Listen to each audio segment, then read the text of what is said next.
Hello बच्चों, मैं संजीदा हिंदी शिक्षिका एलपीएम पब्लिक स्कूल के ऑनलाइन कक्षा में आप सभी का हार्दिक स्वागत करती हूँ। बच्चों, आज हम सब कक्षा 3 के परिवेश के पाठ 4 हमसे सब कहते जो कविता दी हुई है, इसको हम लोगों ने पढ़ा और इसके अभ्यास के प्रश्नों को भी हल करा। तो आइए अब हम कुछ और अभ्यास के प्रश्नों को देखते हैं। तो चलिए बच्चों, शुरू करते हैं। सबसे पहले प्रश्न नंबर 1 है, नीचे दिए शब्दों के दो पर्यायवाची लिखिए। सूरज का पर्यायवाची क्या होगा? सूरज को हम क्या क्या कहते हैं? पर्यायवाची का अर्थ होता है समान अर्थ बताने वाले। जैसे सूरज को हम लोग सूर्य भी कहते हैं, रवि भी कहते हैं, भानु भी कहते हैं, दिनकर भी कहते हैं, दिवाकर भी कहते हैं। ऐसे बहुत सारे नाम हैं, लेकिन हमें 2 ही नाम लिखने हैं। सूरज का हम क्या लिखेंगे? सूर्य और रवि। चांद का पर्यायवाची क्या होगा? मयंक मीन्स भी चांद होता है और शशि मीन्स भी चांद होता है। जंगल का पर्यायवाची क्या होगा? अरण्य और वन। गुरु का पर्यायवाची क्या होगा? शिक्षक, आचार्य। गुरु को हम और भी क्या कहते हैं? अध्यापक, टीचर। ठीक है। प्रश्न नंबर 2 है, इन शब्दों के वचन बदलिए। एक वचन दिया हुआ है दिशा। दिशा एक वचन है, इसे हमें बहुवचन में बदलना है। हिंदी में वचन 2 प्रकार के होते हैं, एक वचन, बहुवचन। दिशा एक वचन है, तो इसको जब हम बहुवचन में बदलेंगे तो यह बन जाएगा दिशाएं। पुस्तिका एक वचन, बहुवचन क्या होगा? पुस्तिकाएं।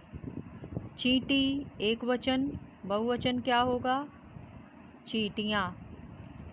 रोटी एक वचन, बहुवचन क्या होगा? रोटियाँ।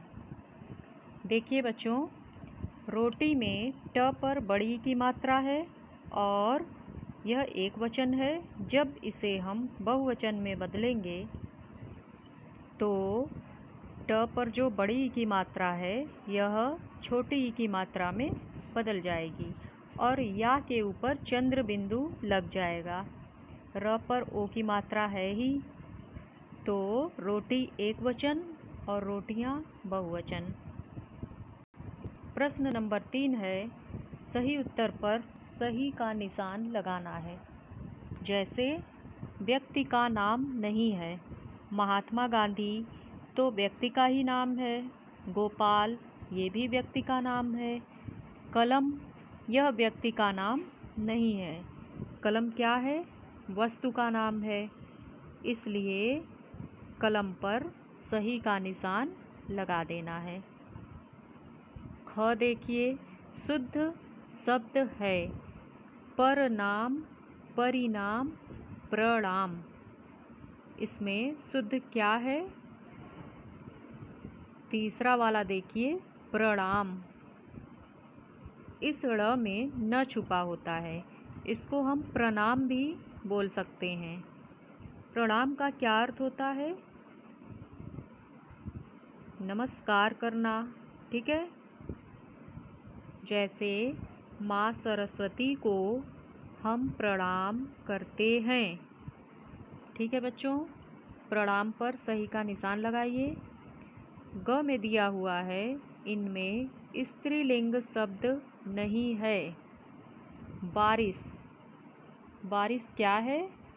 सबसे पहले बच्चों आप सब ये जानिए, हिंदी में लिंग 2 प्रकार के होते हैं, पुल्लिंग और स्त्रीलिंग। जब हमें किसी शब्द का लिंग पता करना हो तो सबसे पहले हम उन शब्दों को वाक्य में बदलते हैं। जैसे बारिश, बारिश पुल्लिंग है या स्त्रीलिंग, हम कैसे पता करेंगे? हम वाक्य बनाएंगे। बारिश हो रही है। कोई ये नहीं बोलता कि बारिश हो रहा है, सभी बोलते हैं बारिश हो रही है। तो बारिश क्या है? स्त्रीलिंग है। और देखिए बच्चों, पानी, पानी क्या है? पानी पुल्लिंग है। कैसे पता? पानी से हम वाक्य बनाएंगे, पानी बहुत ठंडा है। कोई ये तो कहेगा नहीं कि पानी बहुत ठंडी है, बोलेंगे पानी बहुत ठंडा है, इसलिए यह ठंडा है। तो क्या हो जाएगा? पुल्लिंग। इस पर सही का निशान लगा लीजिए। घड़ी से वाक्य बनाइए। घड़ी अच्छी है। घड़ी अच्छा है नहीं होता है, घड़ी अच्छी है, इसलिए घड़ी स्त्रीलिंग है। तो पुल्लिंग क्या है? पानी। पानी पर सही का निशान लगाइए। पानी पुल्लिंग है, इसलिए पानी पर सही का निशान लगाइए। घ देखिए, प्रशंसा का विलोम शब्द है। विलोम शब्द किसे कहते हैं? उल्टे अर्थ बताने वाले शब्दों को विलोम शब्द कहते हैं। जैसे प्रशंसा, जैसे किसी की हम प्रशंसा कर रहे हैं, तारीफ कर रहे हैं कि वह बहुत ही अच्छा व्यक्ति है, तो इसका विलोम क्या होगा? कृपा तो होगा नहीं, खुशी भी नहीं होगी, क्या होगा? निंदा। निंदा का क्या अर्थ होता है बच्चों? किसी की बुराई करना। ठीक है, तो निंदा पर आप लोग सही का निशान लगाइए। प्रश्न नंबर 4 है, नीचे दिए गए प्रश्नों के उत्तर बताइए। इन प्रश्नों को लिखना नहीं है, मौखिक दिया हुआ है। इसका अर्थ होता है केवल हमें अपने मुख से इन प्रश्नों के उत्तर देना है। मौखिक किसे कहते हैं? जब हम अपने मुख से बोलकर अपनी बात को एक दूसरे तक पहुंचाते हैं तो वही मौखिक भाषा कहलाती है। ठीक है बच्चों, तो चलिए बताइए, रानी चींटी का मित्र कौन था? क्या बताएंगे? रानी चींटी का मित्र कनखजूरा था। ठीक है बच्चों, गुरुजी की बात सुनकर गोपाल क्यों रोने लगा? क्योंकि एक सवाल उसने मित्र से पूछा था। शेर को दर्द से छुटकारा कैसे मिला? जब रानी चींटी के कहने पर कनखजूरा बाहर आया।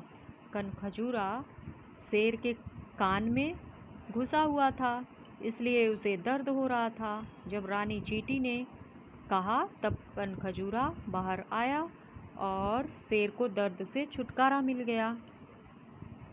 ठीक है बच्चों, तो आप सब इसे अपनी कॉपी में लिखकर अच्छे से याद करिए। अगले दिन हम सब पाठ 5 जंगल में फेसबुक नामक कहानी को पढ़ेंगे। इस कहानी को भी हम लोग पढ़ चुके हैं, इसके अभ्यास के प्रश्नों को हम लोग हल करेंगे। ठीक है बच्चों, चलिए धन्यवाद।